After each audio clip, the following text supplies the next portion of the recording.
শুরু করছি আজকের ক্লাসটি। আশা করি তোমরা সবাই জয়েন হয়ে গেছো ধীরে ধীরে।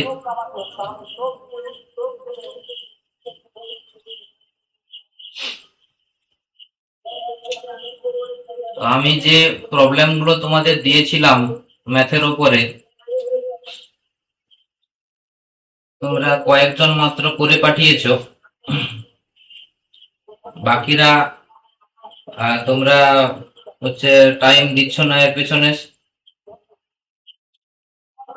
আজকের ক্লাসে প্রথমেই যেটা বলার, যে টাস্কগুলো পাঠাচ্ছি, গত কয়েকদিন টাস্ক পাঠানো হয়নি।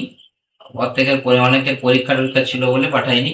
এবার থেকে আমাদের জোর কদমে শুরু হবে, কারণ এবার নোটিফিকেশন হয়ে যাবে ভোটটা শেষ হলেই।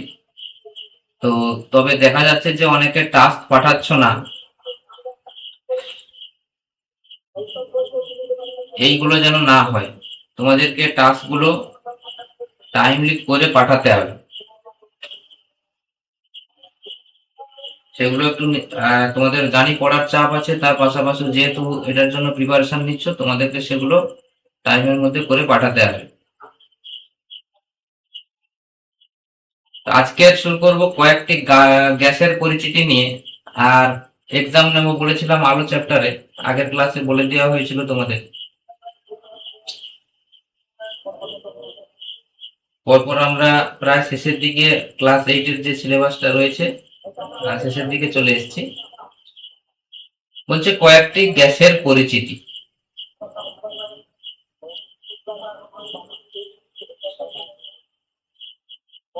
তোমাদের সিলেবাসে যেগুলো ছিল, হাইড্রোজেন ছিল, অক্সিজেন ছিল, কয়েকটি এরকম গ্যাস ছিল। তো সেখানে যে বিষয়গুলো আমাদের প্রথমে জানতে হবে, এই কয়েকটি গ্যাসের পরিচিতি হওয়ার আগে গ্যাস সম্পর্কিত ল্যাবে ব্যবহৃত যে সমস্ত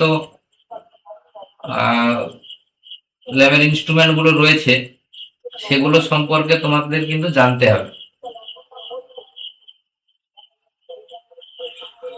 যেমন একটা ল্যাবে গ্যাস বিভিন্ন রকমের বিক্রিয়া থেকে শুরু করে গ্যাসের উৎপত্তি, কোন গ্যাস কিভাবে সৃষ্টি হচ্ছে সেগুলো করার ক্ষেত্রে কিছু কিছু প্যারামিটার লাগে। যেমন থার্মোমিটারের যারা উষ্ণতা মাপতে থার্মোমিটার লাগে, তড়িৎ চালনা করার জন্য তড়িৎ কোষ লাগে, সুইচ লাগবে, বাল্ব লাগবে লাইটের জন্য। এই বিষয়গুলো সম্পর্কে তোমাদের জানতে হবে। এবারে এই পরীক্ষাগারে যে সমস্ত আরো যে ইনস্ট্রুমেন্ট যেগুলো লাগে, যেমন বার্নার, মুনসেন বার্নার কি, স্পিরিট ল্যাম্প কি, ফানেল কি, টেস্ট টিউব কি, এখান থেকেও কিন্তু তোমাদের প্রশ্ন আসে দু একটা। সেগুলো তোমরা কিন্তু একটু দেখে নেবে, অলরেডি তোমাদের পড়া আছে, একটু দেখে নেবে কোনটা কি কাজে লাগে। উল্ট বোতল কি, হ্যাঁ, এগুলো একটু দেখে নেবে। তারপরে তুলা বাক্স যে আছে, তুলা যন্ত্রটা কেমন, সেখানে বাটকারা কেমন ভাবে রাখা আছে। তোমরা অলরেডি দেখেছো যে 5:2:2:1 অনুপাতে থাকে।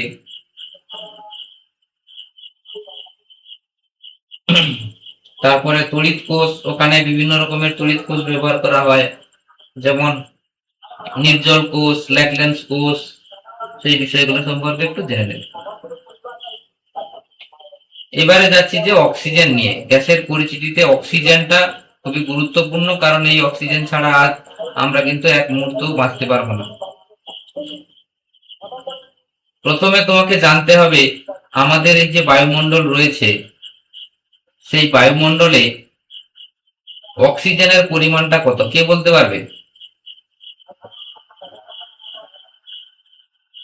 আমাদের বায়ুমণ্ডলে অক্সিজেনের পরিমাণ কত, কে বলতে পারবে?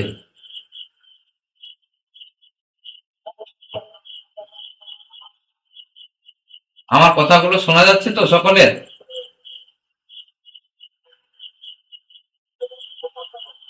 আমার কথাগুলো সবাই শুনতে পাচ্ছিস তো? তো বায়ুমণ্ডলে অক্সিজেনের পরিমাণ কত? 20.6। তাহলে যে গ্যাসগুলো আমরা পড়বো সঙ্গে সঙ্গে গ্যাসের উপস্থিতি কি পরিমাণে আছে সেগুলো এভরিথিং সব কিন্তু আমরা জেনে নেব। নেক্সট, এই অক্সিজেন আসছে কোথা থেকে? প্রথম পৃথিবীতে এই অক্সিজেন আসছে কোথা থেকে? না, প্রায় আমরা ধরেছিলাম 450-500 কোটি বছর আগে পৃথিবী সৃষ্টির সময় পৃথিবী সৃষ্টি হয়েছে। তখন কিন্তু অক্সিজেন খুব সামান্য পরিমাণে ছিল। এছাড়াও কি ছিল? তোমাদের হাইড্রোজেন, অ্যামোনিয়া, তারপরে হচ্ছে তোমার বলো nitrogen, carbon die oxide, methane, এগুলো কিন্তু বেশি ছিল। কিন্তু প্রায় পৃথিবী উদ্ভব হওয়ার পর তোমরা পড়েছো যে হট ডায়ালুক স্যুপ বিষয়টা এসছে, তারপরে সায়ানো ব্যাকটেরিয়া নামক বিভিন্ন রকম জীবাণু এসছে, যারা কিনা সূর্যের আলো এবং প্রোটিনের সাহায্যে জলকে ভেঙে অক্সিজেন উৎপন্ন করতে শুরু করেছিল। সেখান থেকে ধীরে ধীরে ধীরে ধীরে সবুজ উদ্ভিদ, এখন বর্তমানে সবুজ উদ্ভিদটা এত পরিমাণে হয়ে গেছে, বর্তমানে কেটে ফেলা হচ্ছে, কিন্তু একটা সময় খুবই জঙ্গল ছিল। মানুষ যত বাড়ছে বনের পরিমাণ তত কমে যাচ্ছে। তো এই উদ্ভিদ এখন কি করছে? আমরা মূলত এখন উদ্ভিদ থেকে অক্সিজেন গুলো পাচ্ছি। তারা অক্সিজেন ত্যাগ করে এবং কার্বন ডাই অক্সাইডটা গ্রহণ করে নিচ্ছে। এবারে ওই অক্সিজেনের ধর্মগুলো একটু পড়বে, অক্সিজেনের ব্যবহারগুলো পড়বে, কোথায় কোথায় ব্যবহার হচ্ছে। একটা প্রশ্ন এখানে প্রচুর পড়ে পরীক্ষায়, যে কার্বোজেন কি? কার্বোজেন কি? এর ব্যবহার কি? কে বলতে পারবে কার্বোজেন কি?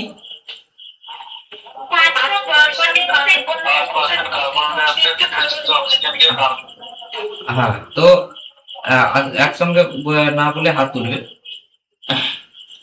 তো কার্বোজেন তাহলে কি হচ্ছে না, 5% কার্বন ডাই অক্সাইড মিশ্রিত অক্সিজেনকে আমরা বলছি কার্বোজেন। এটা কি কাজে ব্যবহার করা হচ্ছে না, নিউমোনিয়াতে আক্রান্ত যখন হচ্ছে রোগী, প্রায় মুড়মুড়ো অবস্থা, তাকে কৃত্রিম ভাবে শ্বাসকার্য চালানোর জন্য এই বিষয়টি ব্যবহার করা হয়। বায়ুমণ্ডলে অক্সিজেনের পরিমাণ ক্রমশ কমে যাওয়ার কারণগুলো কি কি? বর্তমানে কিন্তু বায়ুমণ্ডলে অক্সিজেনের পরিমাণ কমে যাচ্ছে, এর কারণগুলো কি কি হতে পারে? বিভিন্ন রকম কারণ আছে। প্রাকৃতিক সৃষ্টি হচ্ছে কারণ আছে, মনুষ্য সৃষ্ট কারণ আছে। যেমন কি কি আছে না, কিছু ব্যাকটেরিয়া বাদে প্রায় সমস্ত রকম উদ্ভিদ এবং প্রাণীর শ্বাসকার্যের ফলে অক্সিজেন প্রয়োজন হচ্ছে। দিনে দিনে পৃথিবীতে হচ্ছে বিভিন্ন রকমের জীব বেড়ে চলেছে, বিভিন্ন রকম উদ্ভিদ এবং প্রাণীর যাদের শ্বাসকার্য অক্সিজেনের প্রয়োজন হয়, ফলে অক্সিজেন কমে যাচ্ছে। আগ্নেয়গিরির অগ্নুৎপাত যখন হয় তখন প্রচুর পরিমাণে কার্বন মনোক্সাইড গ্যাস বের হয়, যা কিনা বায়ুর অক্সিজেনের সঙ্গে বিক্রিয়া করে কার্বন ডাই অক্সাইড সৃষ্টি করে দিচ্ছে। দাবানলে কার্বন ডাই অক্সাইড সৃষ্টি হচ্ছে, অক্সিজেন কমে যাচ্ছে। কারণগুলো হতে পারে। মানুষ সৃষ্ট কি না, আমরা এত পরিমাণে এখন যানবাহন ব্যবহার করছি এবং জ্বালানির তেল যেমন ডিজেল, পেট্রোল ইত্যাদি পোড়াচ্ছি, সেক্ষেত্রে অক্সিজেন প্রয়োজন হচ্ছে প্রচুর পরিমাণে। মানে অক্সিজেন তো নিজে জ্বলে না, অপরকে জ্বলতে সাহায্য করে, সেই কারণে অক্সিজেনের প্রয়োজন হচ্ছে প্রচুর পরিমাণে। বর্তমানে রান্নার কাজে আমরা এলপিজি গ্যাস প্রচুর পরিমাণে ব্যবহার করছি, যে গ্যাসটা যে জ্বলছে, জ্বলার জন্য তো অক্সিজেনের প্রয়োজন, সেক্ষেত্রে প্রচুর পরিমাণে অক্সিজেন নষ্ট হচ্ছে। তারপরে তো মনুষ্য সৃষ্ট মূল কারণ হচ্ছে আমরা এত পর মানুষ বেড়ে চলছে পৃথিবীতে, তাদের বাসযোগ্য করে তোলার জন্য তারা বন জঙ্গলকে কেটে ফেলছে, গাছপালা কেটে ফেলছে, এগুলো আছে। এই বিষয়গুলো একটু বলবে যে অক্সিজেনের কি কি কারণে, তোমাকে এরকম দিয়ে দিবে 4টে কারণ দিয়ে দিবে, দিয়ে বলবে যে কোনটি পরিবেশে অক্সিজেন কমে যাওয়ার কারণ হিসাবে গণ্য করা হয় না, দিয়ে এরকম 4টে অপশন দিয়ে দিবে, তোমাকে চুজ করে নিতে হবে। এখানে প্রশ্ন এরকম উল্টোই হয়। কোনটা হবে সেটা বলবে না, যে কোনটা হয় না সেটা বলবে, এরকম ব্যাপার। এরপরে চলে যাচ্ছি আমরা এর ভৌত ধর্ম এবং রাসায়নিক ধর্ম সম্পর্কে। অক্সিজেনের ভৌত ধর্মগুলো আমরা কি প্রায় সবাই জেনে থাকি। অক্সিজেনের সঙ্গে তো আমরা ওতপ্রোতভাবে পরিচিত। এটি এর কোনো বর্ণ নেই, এর কোনো গন্ধ নেই, এর কোনো স্বাদ নেই, এটা একটা গ্যাসীয় পদার্থ। বায়ুর চেয়ে এটা কি সামান্য ভারী। ভারী যদি না থাকতো তাহলে ভূপৃষ্ঠে আমরা এদেরকে খুঁজে পেতাম না, মহাশূন্যে বিলীন হয়ে যেত। প্রমাণ উষ্ণতা এবং চাপের ঘনত্ব প্রায় কত? 1.428 গ্রাম পার লিটার। তবে এই গ্যাস জলে সামান্য পরিমাণ দ্রবীভূত হয়।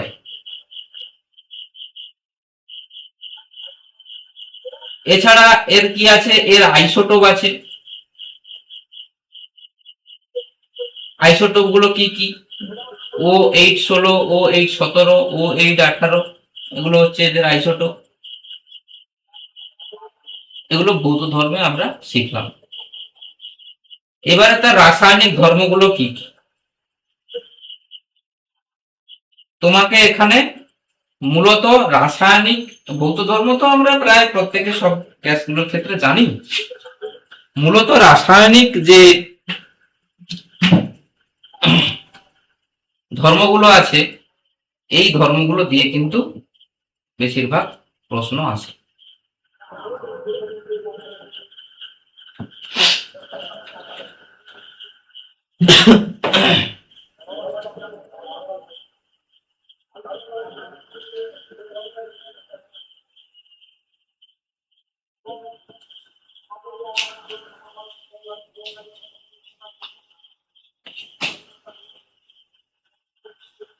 এক মিনিট।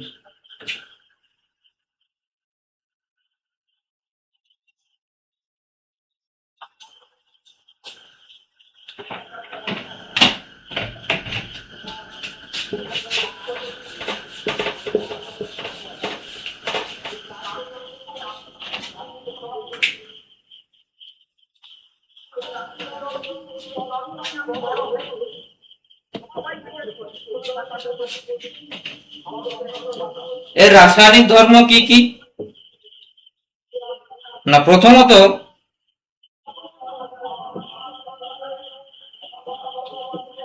এটি হচ্ছে নিজে দাহ্য নয় কিন্তু দহনে সহায়ক। দ্বিতীয়ত কি? রাসায়নিক এর সক্রিয়তা রয়েছে। অক্সিজেন রাসায়নিকভাবে খুবই সক্রিয় মৌল। যেমন নিষ্ক্রিয় গ্যাস তোমার কি কি? সোনা, প্লাটিনাম, ক্লোরিন, ব্রোমিন, আয়োডিন প্রভৃতি ছাড়া এই পদার্থগুলোর সঙ্গে প্রায় প্রত্যক্ষভাবে যুক্ত হয়ে যৌগ গঠন করে ফেলতে পারে।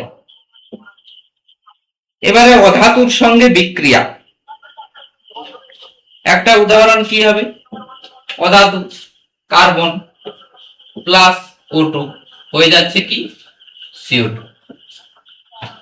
এছাড়া কি না, এই CO2 আবার জলের সঙ্গে দ্রবীভূত হয়ে যাচ্ছে, দিয়ে কার্বনিক অ্যাসিড সৃষ্টি করছে।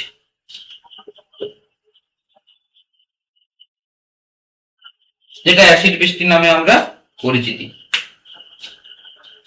তাহলে অধাতুর সঙ্গে বিক্রিয়া আমরা দেখলাম। এবারে ধাতুর সঙ্গে বিক্রিয়া করে কি তৈরি করছে? ধরো সোডিয়াম। সোডিয়াম ধাতুর সঙ্গে বিক্রিয়া করে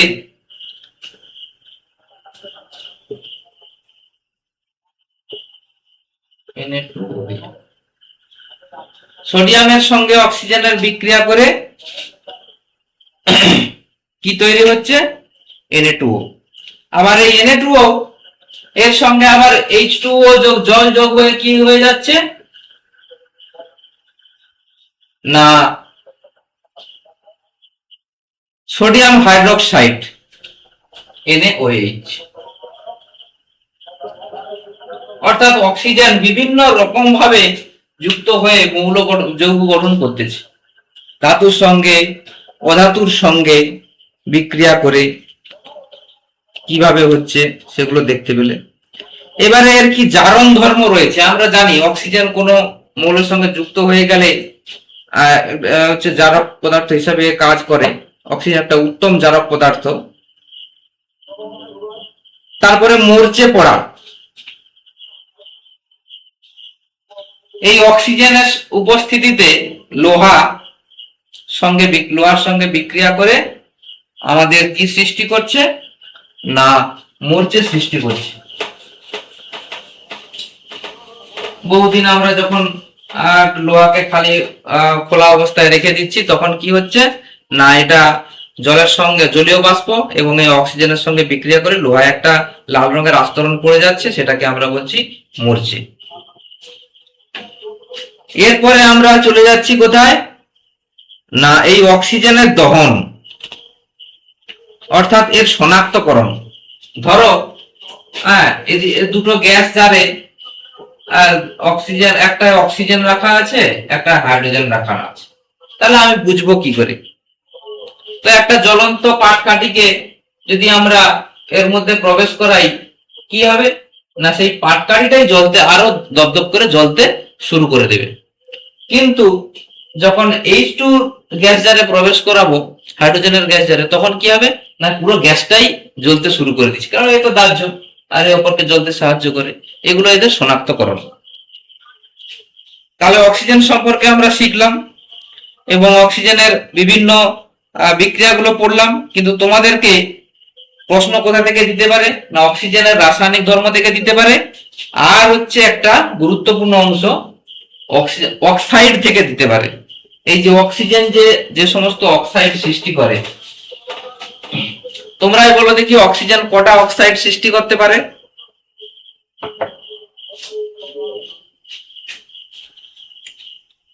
অক্সিজেন কি কি অক্সাইড সৃষ্টি করে? কি কি?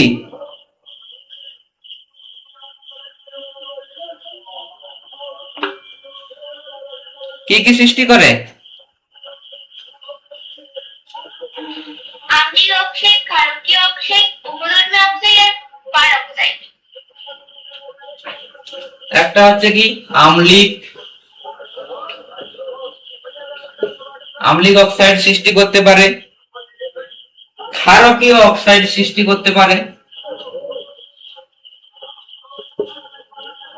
এছাড়াও কি উভয়ধর্মী অক্সাইড সৃষ্টি করতে পারে, উভয়ধর্মী।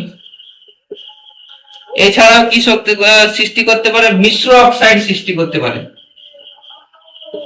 মূলত এই চারটে আম্লিক, ক্ষারীয়, প্রশম, মিশ্র না প্রশম।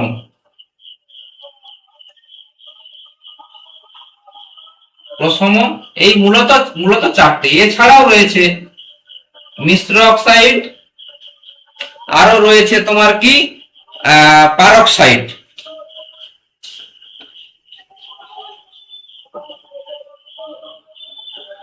পারক্সাইড, সাব অক্সাইড, এগুলো আদার্স রয়েছে। মূলত আম্লিক, ক্ষারীয়, উভয়ধর্মী আর প্রশম। আম্লিক কখন হয়ে যাচ্ছে না অধাতুর সঙ্গে বিক্রিয়া। একটু আগে যেমন আমরা দেখিয়েছিলাম যে C+O2 সমান হচ্ছে CO2, S+O2 তাহলে SO2।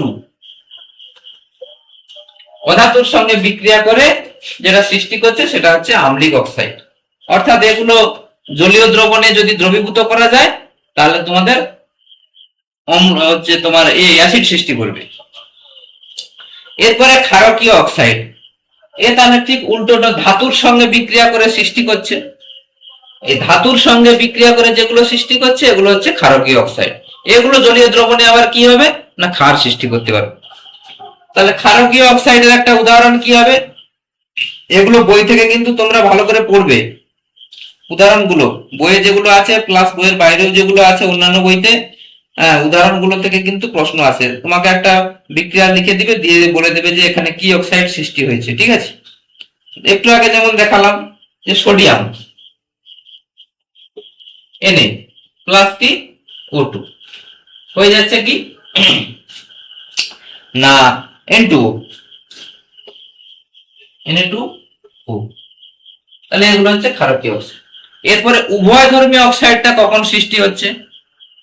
না, যেসব অক্সাইড কি হচ্ছে অ্যাসিড এবং ক্ষার উভয়ের সঙ্গে বিক্রিয়া করতে পারে এবং সেগুলো হচ্ছে যখন জল উৎপন্ন করছে। যে সমস্ত অক্সাইড কি হচ্ছে অক্সিজেনের এই যে অক্সাইড কি হচ্ছে না অ্যাসিড এবং ক্ষারের সঙ্গে উভয়ের সঙ্গেই বিক্রিয়া করে লবণ এবং জল উৎপন্ন করে দিতে পারছে, তাদেরকে আমরা বলছি উভয়ধর্মী অক্সাইড। যেমন ZnO, জিঙ্ক অক্সাইড, তারপরে তোমার রয়েছে আরো বলো Al2O3, অ্যালুমিনিয়াম অক্সাইড, এগুলো হচ্ছে এক ধরনের উভয়ধর্মী অক্সাইড।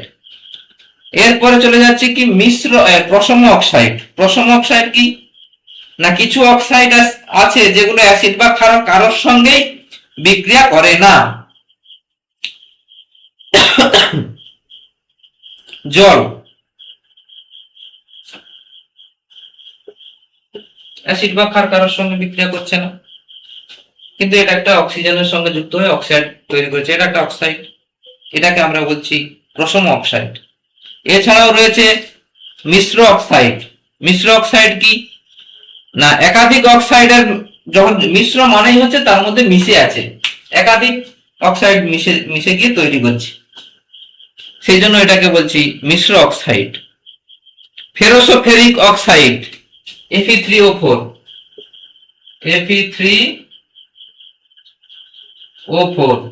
ফেরোসোফেরিক অক্সাইড মিশ্র অক্সাইড, দুটো অক্সাইড মিশে এটা তৈরি হচ্ছে। তারপরে কি বলছে এর মধ্যে কি কি মিশে আছে বলো দেখি? FeO এবং Fe2O3 দুটো মিশে গিয়ে Fe3O4 তৈরি হচ্ছে। পার অক্সাইড। পার অক্সাইড কি কিছু ধাতব অক্সাইড আছে যেগুলো পারক্ষ বন্ধন সৃষ্টি করে। যেমন কিরকম পারক্ষ বন্ধনটা এইভাবে পারক্ষ বন্ধন সৃষ্টি করছে, সেই ধরনের অক্সাইড গুলোকে বলছি আমরা পার অক্সাইড। পার অক্সাইড কি যেমন সোডিয়াম পার অক্সাইড, একটু আগে Na2O2 সোডিয়াম পার অক্সাইড। এই সোডিয়াম পার অক্সাইড কে কি করলে এতে হালকা জল দিলে আস্তে আস্তে করে অক্সিজেন উৎপন্ন হয়। তো এতগুলো অক্সাইড রয়েছে, অক্সাইড গুলো ভালো করে পড়বে। এবার কোন জায়গাগুলো তোমাদের পড়তে হবে আরো একটু বলে দিই। এখানে অক্সিজেনের ক্ষেত্রে তোমার অক্সিজেনের শনাক্তকরণ, আচ্ছা অক্সিজেনের বিভিন্ন অক্সাইড গুলো সম্পর্কে পড়বে, অক্সিজেনের রাসায়নিক ধর্ম সম্পর্কে পড়বে, এগুলো মোটামুটি এখানে রয়েছে। এবারে চলে যাচ্ছি আমরা কি অক্সিজেন শোষণ করে কে কে। অক্সিজেনকে কে কে শোষণ করে সেটা একটু জেনে এই শোষণ থেকে কিন্তু তোমার 2024-এ একবার প্রশ্ন এসেছিল অক্সিজেনের শোষক কারা। যেমন কি সাধারণ উষ্ণতায় আমাদের AU অর্থাৎ সোনা, AG রূপা, প্লাটিনাম, প্যালাডিয়াম এই ধাতুগুলো অক্সিজেনকে অধিশোষণ করে। ক্ষারীয় পটাশিয়াম পাইরোগেলেট দ্রবণ, ক্ষারীয় পটাশিয়াম পাইরোগেলেট দ্রবণ সেটাও কিন্তু তোমাদের অক্সিজেনকে শোষণ করে। এই ক্ষারীয় পটাশিয়াম পাইরোগেলেট দ্রবণ থেকে প্রশ্নটা এসেছিল সেবারে, সেগুলো একটু পড়বে। এবারে অক্সিজেন প্রস্তুতি, অক্সিজেন কিভাবে প্রস্তুত করা হয় সেটাও একটু তোমরা কিন্তু পড়ে রাখবে। একটু আগে বললাম সোডিয়াম পার অক্সাইডে ফোঁটা ফোঁটা করে জল ফেললে সেখানেও অক্সিজেন উৎপন্ন হয়, তবে পরীক্ষাগারে যেটা প্রস্তুত করা হয় সেটা কি না ক্ষারীয় না বলছি পটাশিয়াম পারম্যাঙ্গানেট, তার সঙ্গে অনুঘটক হিসাবে MnO2 যোগ করা হচ্ছে, KClO3 potassium permanganate KClO3 potassium permanganate, তার সঙ্গে এটা এমনিতেই বিক্রিয়া করে কিন্তু এখানে অনুঘটক হিসাবে MnO2 যোগ করা হয় বিক্রিয়ার বেগকে বাড়ানোর জন্য। এটা পজিটিভ ক্যাটালিস্ট হিসাবে এখানে ব্যবহার হয়। দিয়ে দিলে কি হচ্ছে,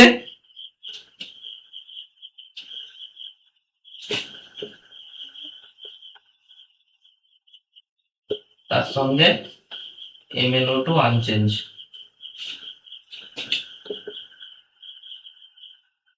পটাশিয়াম ক্লোরাইডকে MnO2 অর্থাৎ ম্যাঙ্গানিজ ডাইঅক্সাইড দিয়ে দিলে কি হচ্ছে, সেখানে দ্রুত বিক্রিয়া হচ্ছে, তার সঙ্গে KCl উৎপন্ন হচ্ছে, পটাশিয়াম ক্লোরাইড, তার সঙ্গে অক্সিজেন উৎপন্ন হচ্ছে। আর MnO2 তো তোমার এখানে নেগেটিভ পজিটিভ ক্যাটালিস্ট হিসেবে কাজ করছে। এটা হচ্ছে তোমাদের পরীক্ষাগারের প্রস্তুতি। এগুলো কিন্তু একটু তোমরা ভালো করে পড়বে।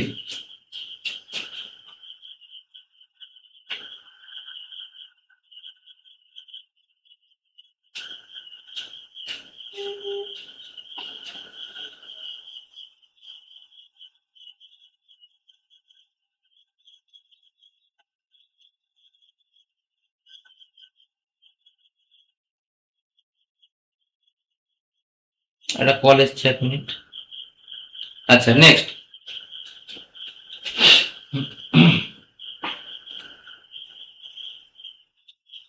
তাহলে অক্সিজেন সম্পর্কে মোটামুটি আমরা শিখলাম। এখানে আর কিছু প্রশ্ন আছে, যেমন পরীক্ষাগারে অক্সিজেন প্রস্তুতির MnO2 এর পরিবর্তে অন্য কোনো অনুঘটক ব্যবহার করা যায় কিনা লেখো। আর কি ব্যবহার করা যেতে পারে বলো দেখি। এই যে এখানে MnO2 আমরা পজিটিভ ক্যাটালিস্ট হিসেবে ব্যবহার করেছি, এর পরিবর্তে আর কি ব্যবহার করা যেতে পারে, কে বলতে পারবে?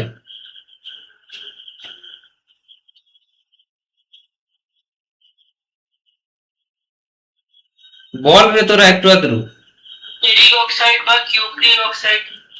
হ্যাঁ, ক্রোমিক অক্সাইড, কিউপ্রিক অক্সাইড, এগুলো ব্যবহার হতে পারে। এখানে মোটামুটি এগুলো ভালো করে পড়বি। বাকি হচ্ছে আমি টাস্ক যেগুলো পাঠাবো সেগুলো আজকে থেকে সবাই আবার পুরোনো ফর্মে ফিরে এসো, টাস্কগুলো ঠিকঠাক করো, নাহলে সমস্যা হয়ে যাবে। টাস্ক আগের বছর যারা ঠিকঠাক করেছিল লেয়ার 1 ক্লিয়ার, দিব্যি ভালোভাবে ক্লিয়ার করে বেরিয়ে গেছে।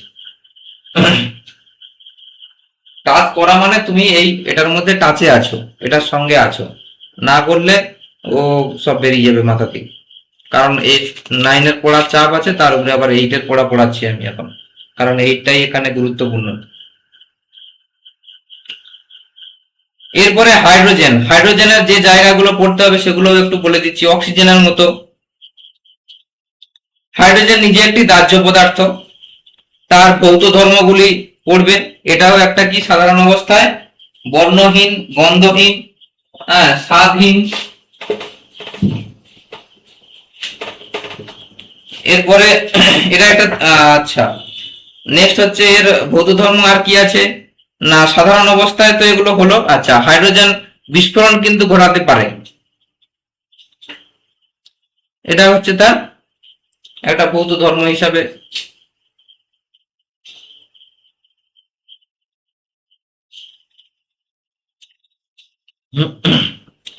এছাড়া কি না, এটি বায়ুর চেয়ে প্রায় 14.4 গুণ ভারী।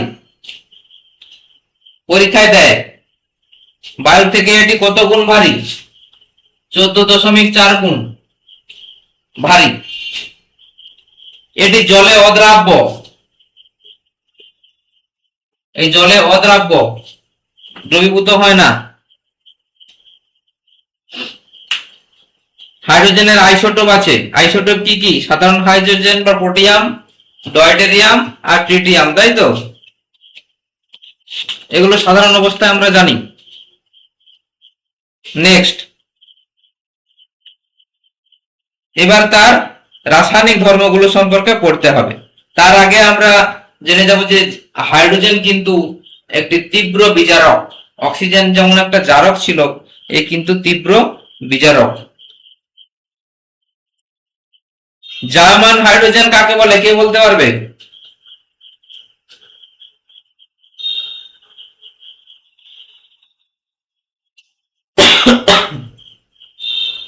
জায়মান হাইড্রোজেন কি, কে বলতে পারবে?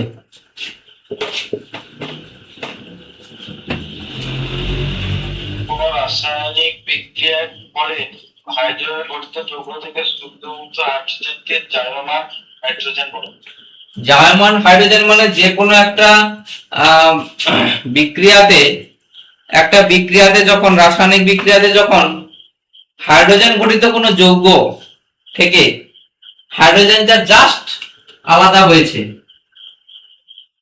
সেই মুহূর্তে ওই হাইড্রোজেনটাকে বলা হচ্ছে জায়মান হাইড্রোজেন। এটা কিন্তু প্রচন্ড রকম ভাবে সক্রিয় হয়। পরীক্ষায় প্রশ্ন দেয় যে সাধারণ হাইড্রোজেন বেশি সক্রিয় না জার্মান হাইড্রোজেন বেশি সক্রিয়, তাহলে উত্তর হবে জার্মান হাইড্রোজেন কিন্তু তীব্র সক্রিয়, একদম প্রচন্ড পরিমাণের সক্রিয়। এবারে এর অধাতুর সঙ্গে বিক্রিয়া, ধাতুর সঙ্গে বিক্রিয়া। অধাতুর সঙ্গে বিক্রিয়া কি? H2 প্লাস Cl2 2HCl, নাম কি? Hydrochloric acid. আবার ধাতুর সঙ্গে বিক্রিয়া করে কি? ধরো সোডিয়াম Na প্লাস H2, তাহলে কি হবে? Na প্লাস হচ্ছে তার সঙ্গে H2 যোগ হয়ে গেল NaH, সোডিয়াম হাইড্রোক্সাইড। এগুলো পড়বে ভালো করে। আর একটা এখান থেকে খুব প্রশ্ন আছে, অন্তর্ধৃতিটা কি, কে বলতে পারবে? অন্তর্ধৃতি কি?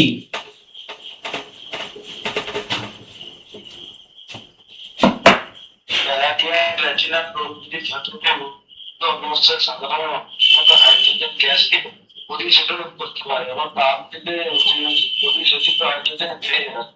কি অন্তর্ধৃতি বলে? প্যালাডিয়াম, প্লাটিনাম প্রভৃতি ধাতু কি হয়? সাধারণত সাধারণ উষ্ণতায় বা একটু উত্তপ্ত অবস্থায় কি করে না হাইড্রোজেন গ্যাসকে শোষণ করে নিতে পারে, এটা হাইড্রোজেনের শোষক এরা। আবার তাপ দিলে কি হয়? একটু বেশি তাপ দিলে সেই শোষিত হাইড্রোজেন আবার বেরিয়ে আসে। এটাকে আমরা বলছি অন্তর্ধৃতি, বা এই যে অক্সিজেন হাইড্রোজেনটা বেরিয়ে আসে সেটাকে আমরা হচ্ছে অন্তর্ধৃতি হাইড্রোজেন। তাহলে এর রাসায়নিক ধর্মগুলো পড়বে।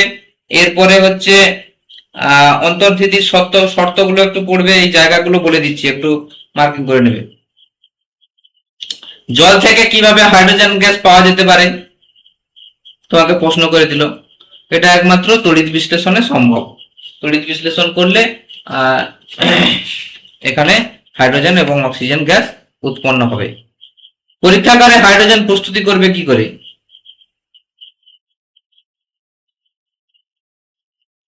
অর্থাৎ যে গ্যাসগুলো আছে তোমাদের অক্সিজেনের হচ্ছে কিভাবে প্রস্তুত করা হয়, হাইড্রোজেন কিভাবে প্রস্তুত করা হয়, এগুলো কিন্তু তোমাদের পড়তে হবে।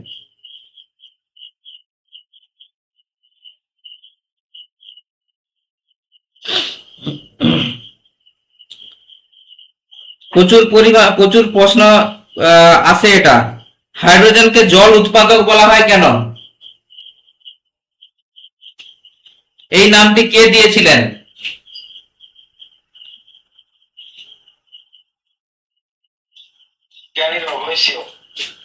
হাইড্রোজেন একটা কি না, এটা তীব্র দাহ্য পদার্থ, এ নিজেই জ্বলে। সাধারণ খোলা বায়ুতে এটা যদি এই দাহ্য একে যদি জ্বালানো হয় হাইড্রোজেনকে, এ কি করে না জলীয় বাষ্প উৎপন্ন করে।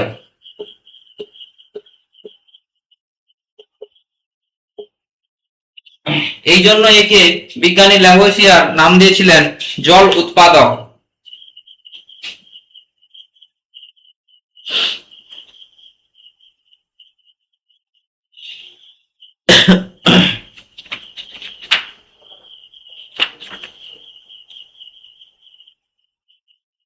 হাইড্রোজেনের শনাক্তকরণ তো বলে দিয়েছি। আচ্ছা, হাইড্রোজেন মোটামুটি তোমাদের হয়ে গেল। আচ্ছা, তোমাদের আর কি গ্যাস ছিল বলো তো? অক্সিজেন, হাইড্রোজেনটা আলোচনা হলো, এক মিনিট একটু দেখে নিতে দাও। এরপরে কার্বন এবং কার্বন ঘটিত যৌগ।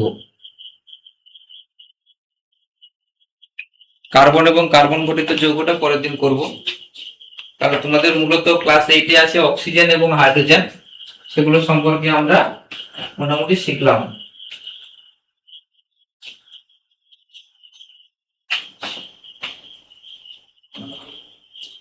আচ্ছা, আগের দিন তোমাদের স্রোতের অঙ্ক দিয়েছিলাম, নৌকার স্রোত, নৌকার বেগ, স্রোতের বেগ, এগুলো সম্পর্কে মোটামুটি দিয়েছিলাম।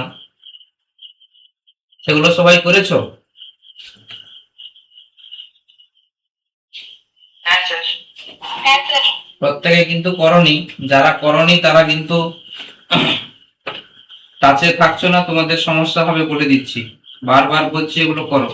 আচ্ছা, তার উত্তরগুলো আমি বলছি, একটু মিলিয়ে নাও।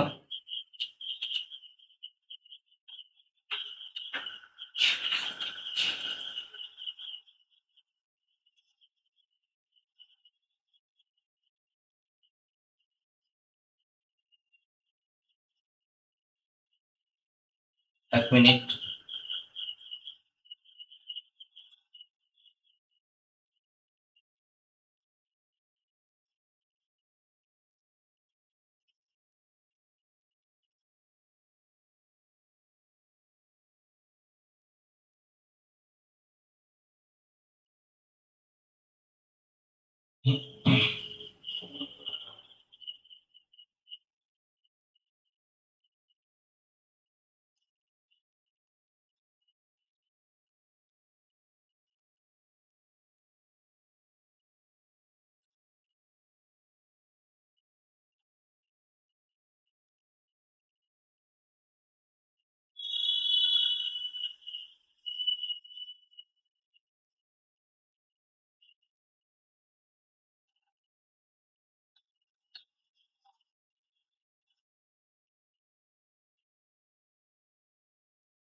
তো 11 থেকে দেওয়া ছিল, তাই তো?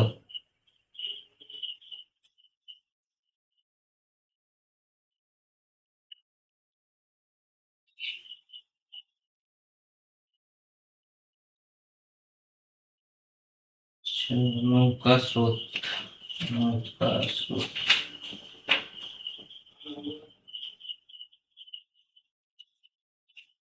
11 থেকে ছিল স্রোতের গতিবেগে 6 কিলোমিটার। আছে 11 থেকে উত্তরগুলো বলছি, একটু মিলিয়ে নাও। 11 দাগে হচ্ছে অপশন সি, 28 কিলোমিটার/ঘন্টা। 12 দাগে হচ্ছে অপশন ডি, 9 কিলোমিটার/ঘন্টা। 13 দাগে হচ্ছে অপশন বি, বোম্বে, 21 কিলোমিটার/ঘন্টা। 14 দাগে অপশন বি, বোম্বে, 5 কিলোমিটার/ঘন্টা। 15 দাগে অপশন সি, 27 কিলোমিটার/ঘন্টা। 16 দাগে অপশন সি, 120 কিলোমিটার।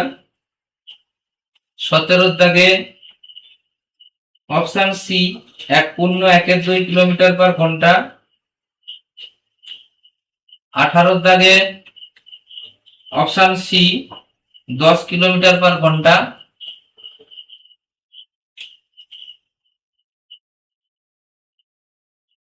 এরপরে 19 দাগে 19-এর দাগে option D Delhi 36 kilometre per ঘন্টা।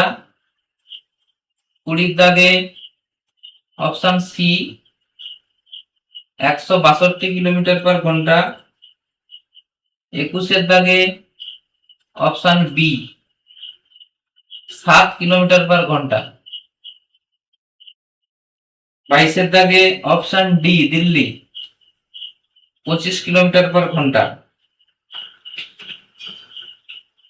23-এর দাগে অপশন এ 2.4 কিলোমিটার পার ঘন্টা। 24-এর দাগে অপশন এ 4 কিলোমিটার পার ঘন্টা।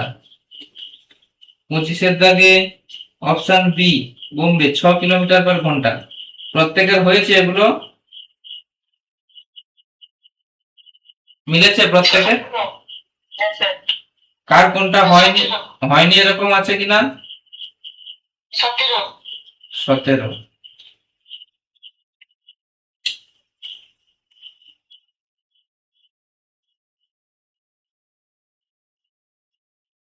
সতেরোর দাগে কি বলেছে?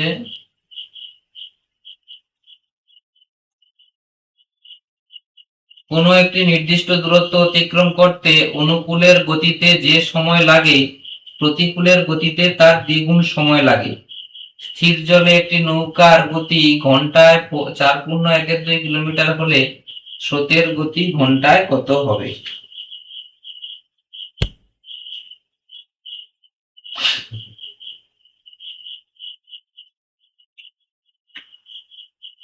তাহলে অনুকূলের সময় আর প্রতিকূলের সময়টা তুমি দেখে নাও।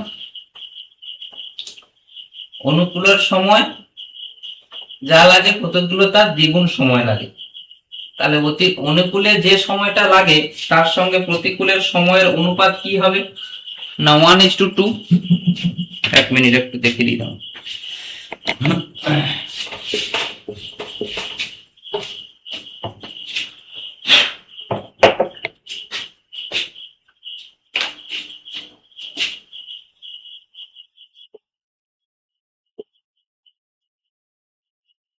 অনুকূলের সময় ইজ টু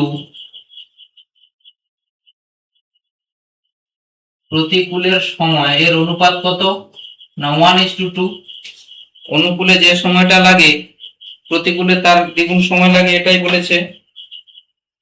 তাহলে স্রোতের গতিবেগ কত হবে?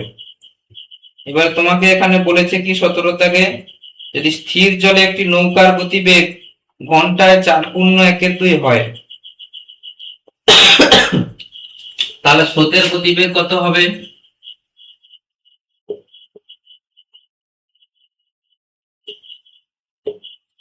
চার পূর্ণ 1/2 গুণিতক এর আনুপাতিক ভাগহারটা করে দাও, তাহলে 1/3। এটা অনুকূলে 17 দাগে তাই বলেছে তো। অনুকূলে গতিতে তাহলে 4.12 আর তার সঙ্গে তাহলে আনুপাতিক ভার অনুকূলের সময়ের আনুপাতিক ভাগ কত? 1/1 + 2 মানে 1/3। তাহলে এটাই করো। 4.12 মানে হচ্ছে তোমার 4 দুগুণে 8, 9/2 গুণিতক 1/3। 3 9, তাহলে 1.12। এটাই হয়ে যাবে উত্তর। বোঝা গেছে? এত কিলোমিটার পার ঘন্টা। আর কোনটা কার হয়নি? আরগুলো প্রত্যেকের সকলের হয়ে গেছে তো? ঠিক আছে।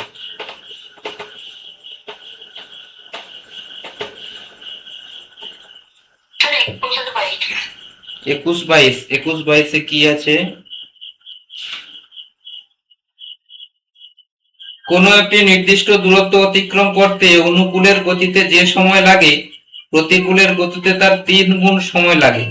স্থির জলে নৌকার গতিবেগ যদি 14 কিলোমিটার পার ঘন্টা হয় তাহলে স্রোতের গতিবেগ ঘন্টায় কত হবে? কিছুটা একই রকম। তাহলে অনুকূলের সময় আর প্রতিকূলের সময়ের অনুপাত কত? 1:3। তাহলে অনুকূলেরটা কত হবে? না 1/4 আনুপাতিক ভাগ হার। এবারে কত বলেছে 21-এর দাগে স্রোতের গতিবেগ তাহলে কত হবে? আচ্ছা দিয়ে দিয়েছে 14, তাহলে 14 গুণিতক 1/4 করো, 2 2 4, 2 7 14, তাহলে 2 3 6, 1 7।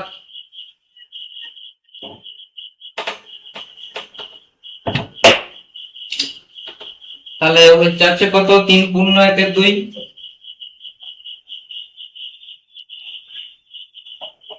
না কত ছিল এটা দেখে নি, দাঁড়া 1 মিনিট। 21-এর দাগে বললে তো? 21-এর দাগে, 21-এর দাগে, 21-এর দাগে। আচ্ছা, কোন নির্দিষ্ট দ্রুত 3 গুণ করতে অনুকূলে গতিতে যে সময় লাগে প্রতিকূলে গতিতে তো 3 গুণ সময় লাগে। ঠিক আছে, 3 গুণ সময় লাগে।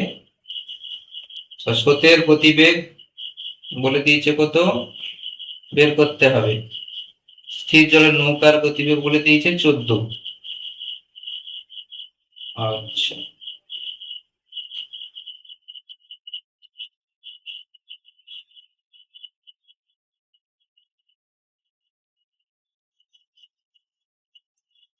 এটা তোমাদের অপশনে মনে হয় ভুল আছে না কি বলো তো? অপশনে কি কি আছে? 10 কিলোমিটার, 7 কিলোমিটার, স্রোতের গতিবেগ 5 কিলোমিটার আর 12 কিলোমিটার। 21।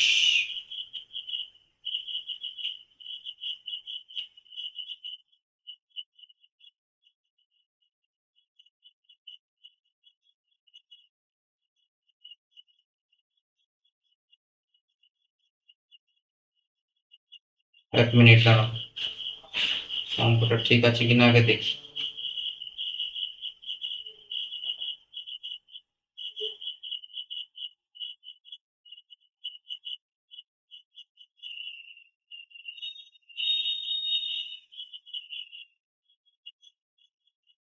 আচ্ছা, না এটা একটু উল্টো ভাবে দিয়েছে। দাঁড়াও, বোঝার আছে বিষয়টা, লিখি আমি। 21-এর দাগের অঙ্ক।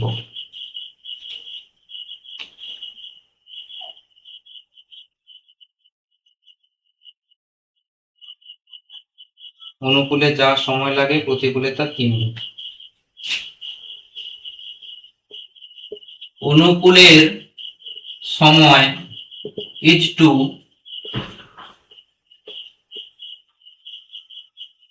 প্রতিকূলের সময় সমান 1:3 বলে দিচ্ছে, বেশ কথা। তারপরে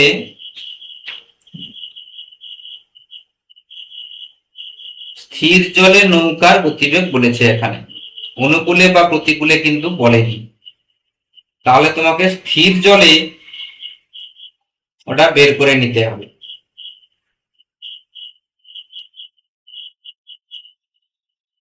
তাহলে স্থির জলে স্রোতের বেগ বাই নৌকার বেগটা বের করে নিতে হবে।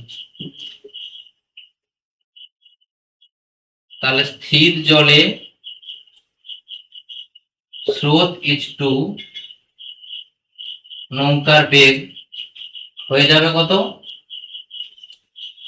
না, আমরা সেই যে আগে শিখেছিলাম অনুকূলে দেওয়া থাকলে প্রতিকূলে দেওয়া থাকলে দুটোকে যোগ করে 2 দিয়ে ভাগ, তাহলে 3 আর 1 4, তাকে 1 + 3/2 করলে তাহলে 3 একে 4, 2 2 4, তাহলে 2 হচ্ছে।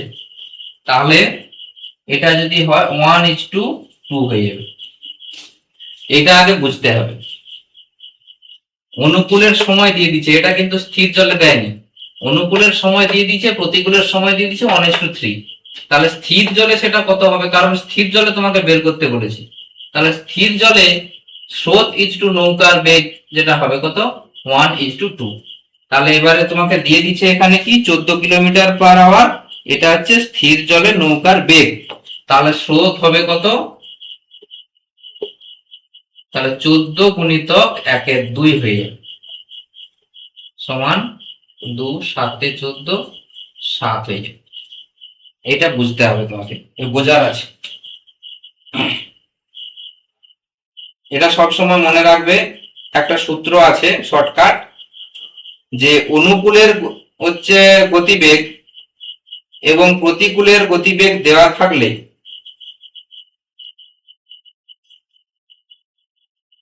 অনুকূলের গতিবেগ এবং প্রতিকূলের গতিবেগ যদি 2:1 হয়, তাহলে স্থির জলে নৌকার গতিবেগ এবং স্রোতের গতিবেগ 3:1 হবে। আবার অনুকূলের সময় এবং প্রতিকূলের সময় যদি 1:2 হয়, তাহলে স্থির জলে নৌকার গতিবেগ আর স্রোতের গতিবেগ 3:1 হবে। এটা একটা শর্টকাট আছে, সেখান থেকে এই অঙ্কটা এইভাবে করলে তোমার উত্তর হয়ে যাবে। বোঝা গেছে? 21, 22ও সেম। 22-এর দাগে যেটা বলেছে 22ও সেম, তবে একটু একটু আলাদা। একই রকম অঙ্ক, একটু শুধু আলাদা ডিফারেন্স আছে।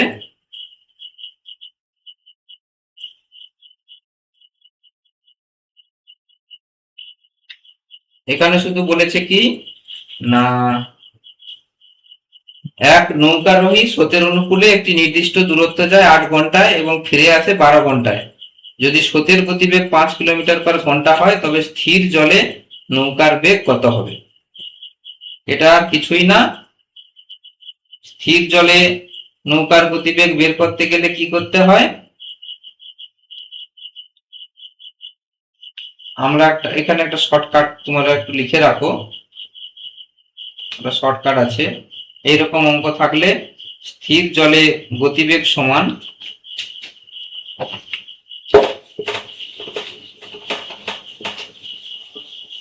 এই ধরনের অঙ্ক থাকলে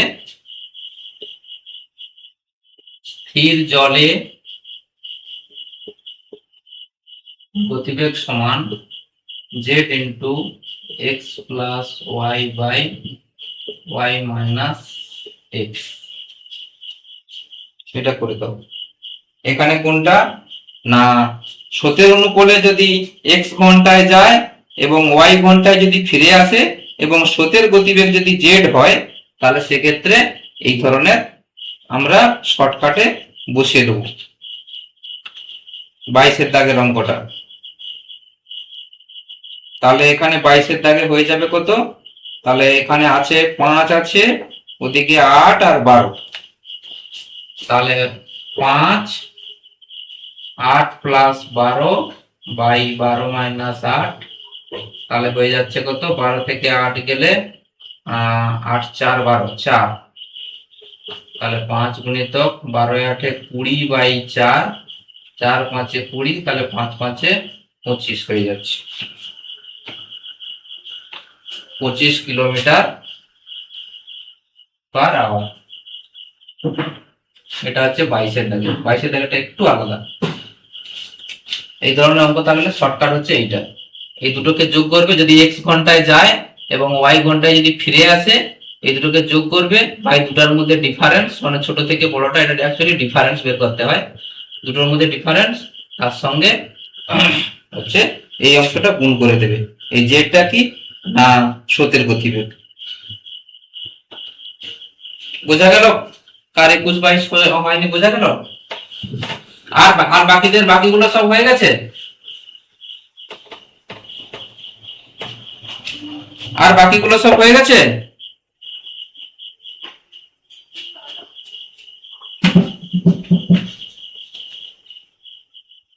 কারো কোনো কথা নেই? আর কোনো কারো সমস্যা নেই তো?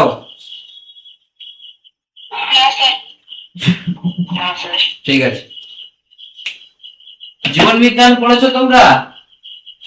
জীবন বিজ্ঞানে পড়তে বলেছিলাম যেটা,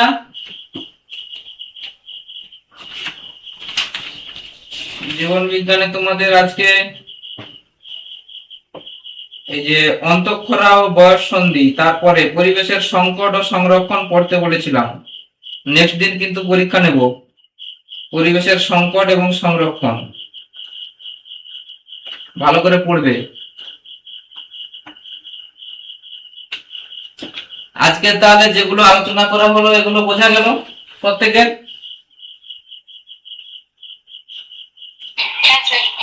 আগের ডেটে আমি তোমাদের যে টাস্ক দিয়েছিলাম, টাস্কের উত্তরগুলো পাঠিয়েছিলাম, সেই উত্তরগুলো তোমাদের কারোর কোনো সমস্যা আছে কিনা?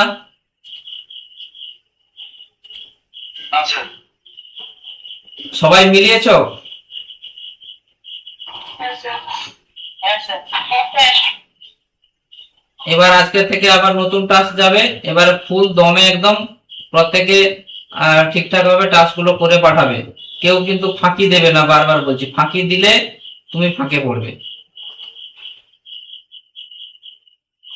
এখানে প্রত্যেক স্কুল থেকে কিন্তু প্রথম 5 জন চান্স নিচ্ছে, বলে দিলাম বারবার, কম্পিটিশনটা সেই লেভেলের, মনে থাকে যেন।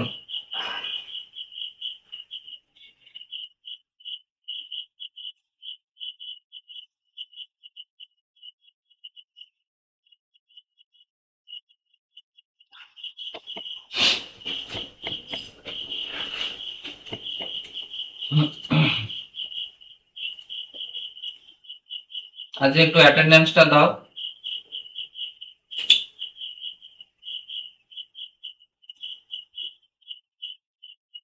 Sutanu Maiti,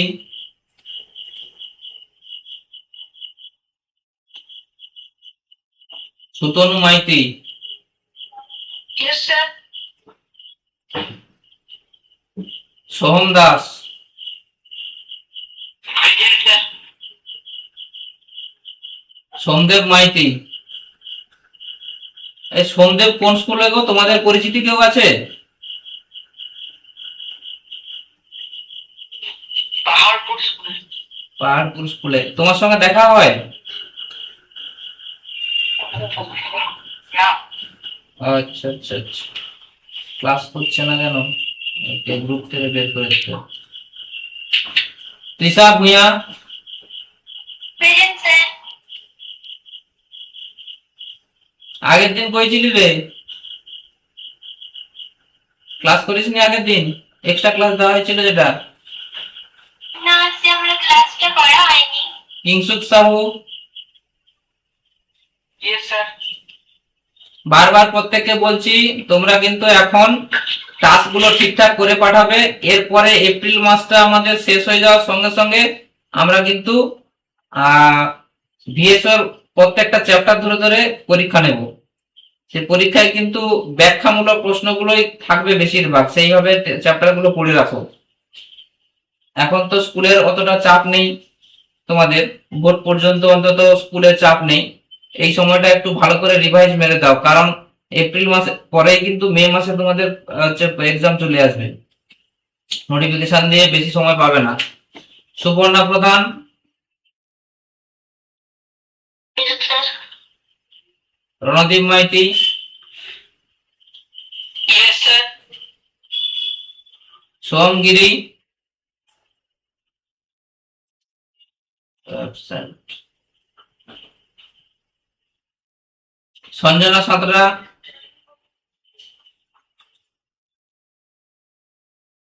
Sanjana Santra, Labani Giri, yes sir. Sathi Das, Sathi Das, Soumik Bhakta, yes sir. Arindam Pramanik, Arindam,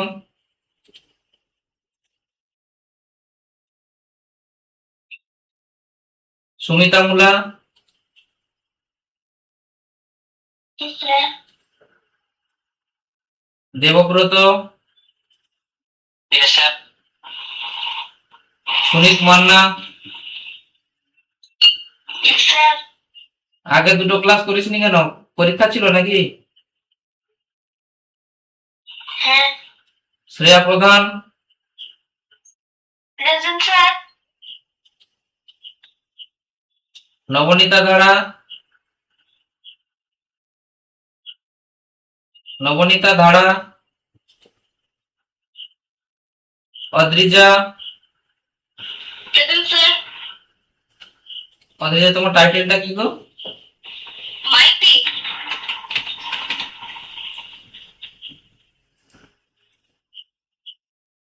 Ankita পাত্র,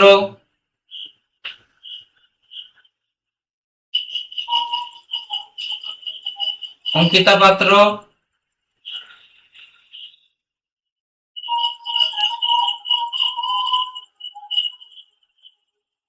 অনুপম প্রামাণিক,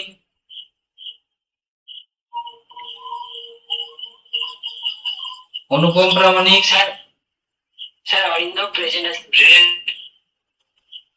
অনুপম আছিস তো? অনুপম,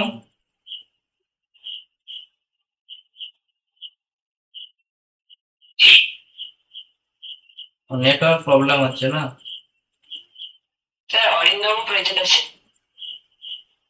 তো আগের ক্লাস করিসনি কেন? স্যার প্রেজেন্টের সময় নেটওয়ার্কটা ছিল না। আচ্ছা, আর প্রত্যেককে বলে দিচ্ছি তোমাদের এগুলো ফিজ গুলো একটু বাবাকে বলে পাঠাবে, হ্যাঁ? যাদের অনেকে 2-3 2 মাসের একটু হয়ে গেছে, গ্যাপ হয়ে গেছে, তোমরা একটু পাঠাবে। আজকে পরীক্ষা নেবো বলেছিলাম, সবাই রেডি হও, ওই মার্কশিটে দেবে।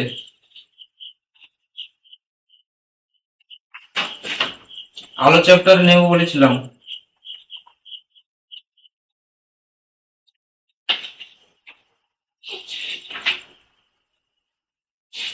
সবাই রেডি হও, আমি প্রশ্নটা পাঠাচ্ছি। পরীক্ষা শুরু হবে 10টা 10-এ।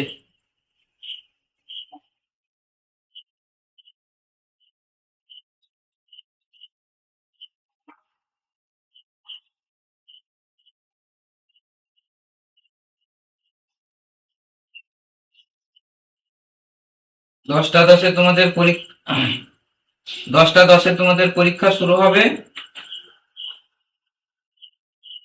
15 মিনিটের পরীক্ষা, 15 মিনিট পরে খাতা পাঠাবে।